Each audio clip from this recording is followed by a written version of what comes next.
Gives me great pleasure to welcome Eric from the Serotines to the Alternative Music Show this evening. He's here to talk about their music and play us some of his song choices. Hi Eric, how are you? Hi, I'm great. How are you? Excellent. I understand Charlotte has prior engagements today, so you're on your own. Yeah, she is. Yeah, she's unfortunately very busy, but I'll do it. Okay, brilliant. Thank you. How did you and Charlotte meet and form the band in the first place? So it's kind of like two separate stories, to be honest. So we met in high school, 15, 16 years ago. Mm-hmm. And we formed the band when I moved to Cardiff, essentially. And, we've always liked the same sort of music. We were good friends in high school. So, yeah, we formed a band. Brilliant. And what made you choose the name the Serotines? So essentially, I was just stuck for a name, and Charlotte works with bats as her job. So she wanted it to be something about bats, and then we spent ages looking at stuff, and she managed to pick a genus of bat, which is called the Serotines, and I thought that was pretty cool, because I quite like that sort of gothy sort of aesthetic. Definitely. What's your respective roles within the band? So Charlotte plays drums and does the backing vocals, and I sing and play the baritone guitar. And we're very DIY, so I produce it all as well, and write the lyrics and mix and master it as well. Okay. Where are you based currently? We're up in Leeds at the moment, in sunny Leeds, yeah. Sunny Leeds? It's never been sunny when I've been up there. Yeah, well, we're originally both from Blackburn with Darwin, so it's what we're used to. Yeah, other beers are available, but I take it you drink Tetleys. Yeah, of course. Yeah. Any plans to relocate, maybe to the capital? No, not as it stands. I think we're both quite happy in Leeds. It feels kind of happening here. Mm-hmm. I know she's happy in her job here, and I'm quite enjoying getting part of the music scene up here, and it's nice. I like it. Yeah, there's a lot going on, that's for sure. I noticed on your YouTube about description, it says moody two-piece. You always seem very happy whenever I've had dialogue with you. Where did the moody tag come from? Is that how you see yourselves? Yeah, I think so. I think when I'm writing and when I'm envisioning it, and when I'm envisioning the aesthetic, I want it to be quite brooding and moody. And I think, like, as a two-piece, we look quite moody anyway. I hope we do, and I think the music is as well. I hope it's emotive. I hope it's a brooding sound. I see you play baritone guitar. Why did you choose that type of guitar? So I've been obsessed with two-piece bands for a long time, and I've been in quite a lot of two-piece bands. And I did so much experimenting. And basically what happened is Royal Blood came along, and I saw that he was doing it with a bass. Well, technically you've got Death from Above who were doing it with, but anyway, I'll ignore that. And I saw that he was doing it with like a POG, basically, a pitch shifting device. And I kind of thought I could do that, but I don't want to play bass because I'm a guitar player. So then I bought a baritone guitar, and it allows me to drop the key enough that it just fills out more of the range. You get a lot more low end. I can go quite high using pedals and stuff like that. So for me, it was a good idea for a two-piece band to try and have a full sound. Yeah. How would you describe the Serotine sound? For me, I think the sound is... I think my aim was to try and get it somewhere near Queens of the Stone Age, or the stuff that Josh Homme does, because I absolutely adore Josh Homme. I really like the way his music drives, but also at the same time, I'm a big fan of Muse. Oh, yeah. So I'd say I kind of was trying to make it sound musy, but also kind of Queens of the Stone Age-y.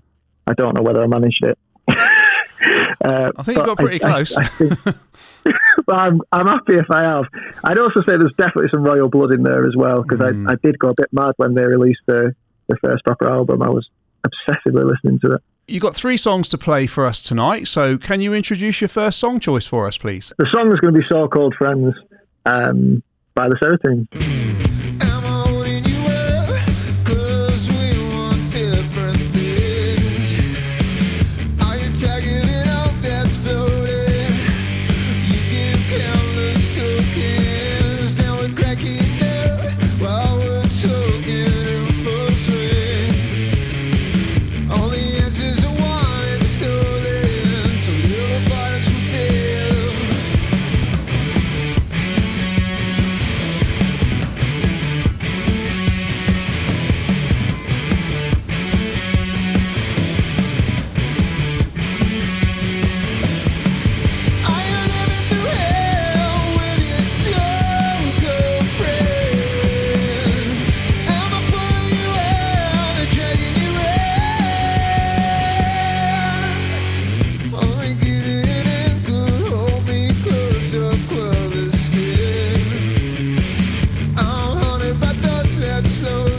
Thanks for that, Eric. Why'd you choose that song?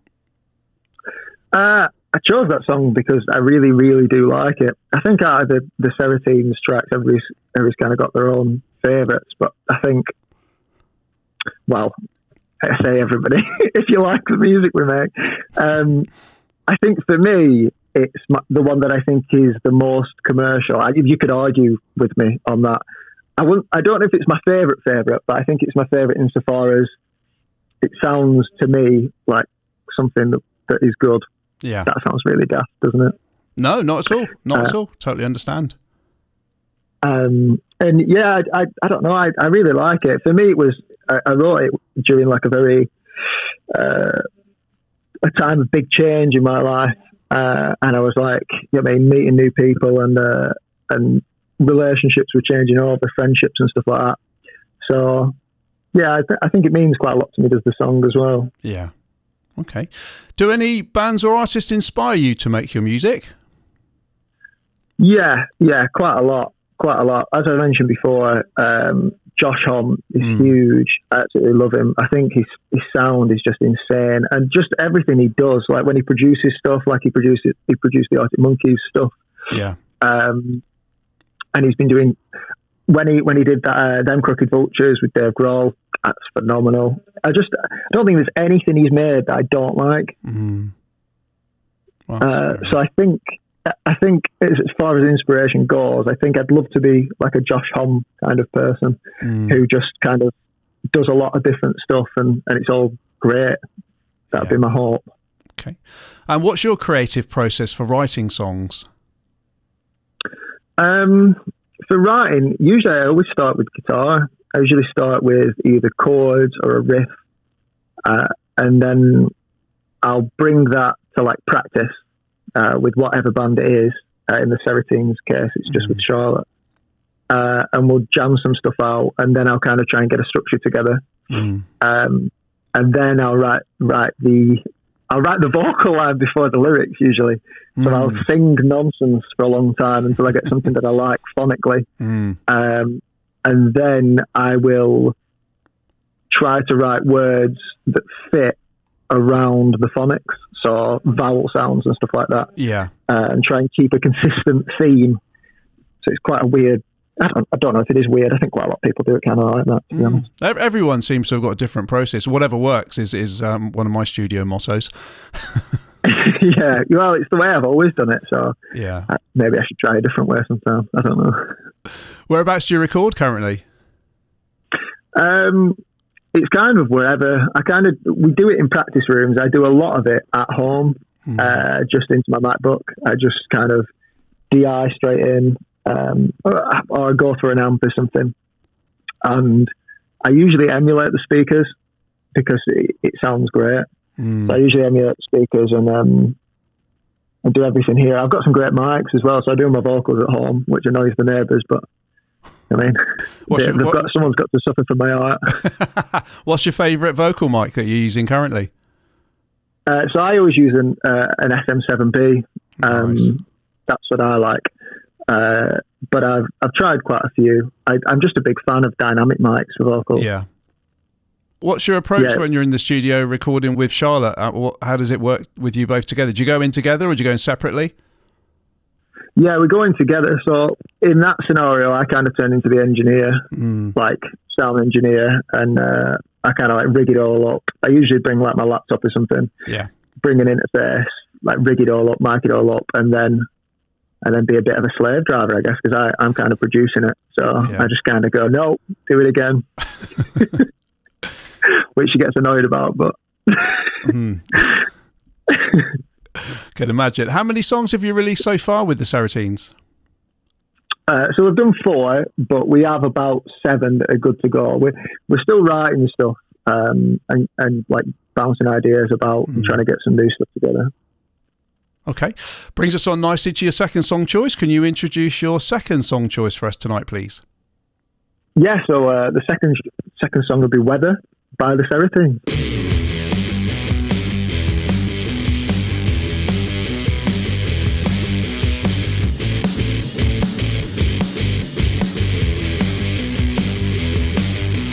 Can't face the whole inside.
Thanks, Eric. Why did you choose that song? So that one, I'd say, it got quite a warm reception, that one, out of all the songs that I released, and people really seem to like it. So I don't know. I kind of see it as a bit of a crowd pleaser, maybe. Yeah. People like that one, and I had a lot of fun writing it as well. Yeah, I had quite a lot of fun writing that one. Just quite an interesting song. It was when I wrote it. It's certainly one of my favourites as well. I really like it. Cool. Have you done many live performances? Yeah, so we did a number of live performances before lockdown. We did some in Cardiff essentially, and we did loads there. And then ever since we've like come up to Leeds and started doing stuff around here, we've not really planned to get a set list together yet. Where's your favourite venues to play? So we played the Moon in Cardiff, which is a great venue. It's wonderful, and we did a couple of venues nearby. I can't even remember off the top of my head all the venues. Like I said, the favourite one is the Moon. I used to go to quite a lot of gigs there, and it's a cool venue. I did really like Goody Who, but it got knocked down. Oh, that was a great venue. Fantastic venue, but I think they're putting it back up. Anyway, I don't know because I don't live in Cardiff anymore. So. Right. What's your favourite song to perform live?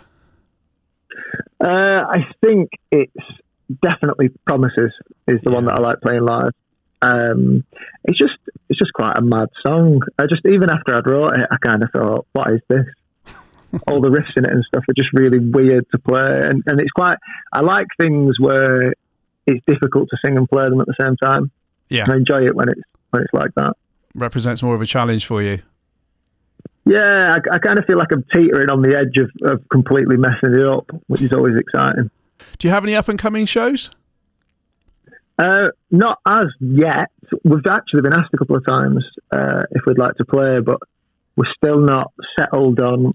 We've got all our old material, and we're kind of like in the process of reinventing and trying to make some new stuff that's like more modern and up to date with us. So I feel like when we get that sorted, then we'll probably gig. Yeah. What's your proudest accomplishment with the band so far? Proudest accomplishment? I guess it would just be getting the songs released. I'm really happy that we started releasing them, because I spent at least 2 years mixing all these songs, at least. And I did it, essentially what I did was I recorded them all and mixed them. Spent ages, probably about a year, sorting it out, making it sound good. And then listening to them all in the end, and I hated all of them. Just not the songs I liked, but the way I'd done them, I couldn't live with myself. So I essentially redid all of them again, redid all the recordings, remixed it all. And yeah, there was definitely a while when I thought I would never release it. It'd be like some sort of insane magnum opus, and I would never get them out. So I'm happy that I'm actually releasing them now. I'm totally with you. The biggest challenge as a producer is knowing when to say that's it, that's the finished result, because you can just keep going on and on, can't you? Yeah, I think that part of that process was the first time I'd done it, I was really like trying to do everything kind of like directly recorded so that I could mess around with it infinitely. And I was doing all these sort of things that meant that if I changed my mind, which I would do on an hourly basis, I could just go in and change it, and I was just infinitely manipulating everything. So the second time I did it, I made sure that there was some stuff that I recorded that I just could not alter. So just little things like making sure that I was actually using real amps and not just like reamping, like basically using a dry signal and recording it back in. I basically nailed stuff down so that when it came to producing it, I had to just be like, look, it is what it is. What's your amp of choice? So for the Serotines, I have this really old, this amp I got when I was like 14 from my neighbour, called a Fender Performer. Oh, okay. And that's what I use for the Serotines. I don't actually use the speaker out of it. But funny story is, I used that for probably 16, until I was about 19, I'd say. Yeah. I use the amp all the time when I played live. And then something started happening with it, and it just kept dropping volume, and I couldn't use it anymore. And I took it to like loads and loads of people to repair it, and no one could repair it. And then while I was in Cardiff, I met this guy who was just an electrical engineer, and I gave it him, and he fixed it. Oh, wow. And honestly, I took it to about 6 or 7 people, and they couldn't fix it. And just a normal like electrical engineer just fixed it. And yeah, it works great now. I'm so happy about it. Oh, that's good. What's next for you for the Serotines? Anything you can share with us? Yeah, so we're going to be releasing another track soon, maybe in a month and a half or something like that. And then we've got at least another 2 or 3 after that are ready. So hopefully we'll be able to get them out relatively quickly. Yeah. But I did mention, like, I'm in like a couple of bands, so that's me kind of juggling. I never want to double release. I don't want to like release one band with another because they'll feel like I'm cheating on them with the other band. So I've got to like stage it as well as I can. Yeah. And finally, any interest or hobbies yourself or Charlotte have outside of music? Yeah, so Charlotte does all sorts of stuff. She's nuts. She does like kayaking and mountain biking and all sorts of stuff. She'll do out as long as she's outside. I mainly just do music, to be honest with you. I do music. I do a bit of climbing. Yeah. I drink it. I'm quite an avid drinker. Well, we've definitely got something in common there then. Yeah, I'd say it's one of my best hobbies. It's one I'm best at. I wouldn't disagree with that myself. Brilliant. Okay. Well, we got to the end of the interview now, so can you introduce your final song choice for us, please? Yeah, so the last one is going to be the latest release, which is Promises by the Serotines. That's fantastic. Thank you so much for joining me on the show tonight, Eric, and best of luck with your new single. Cheers. Thank you, and thanks for having me, Chris. Have a nice one. You're welcome. Cheers. Cheers.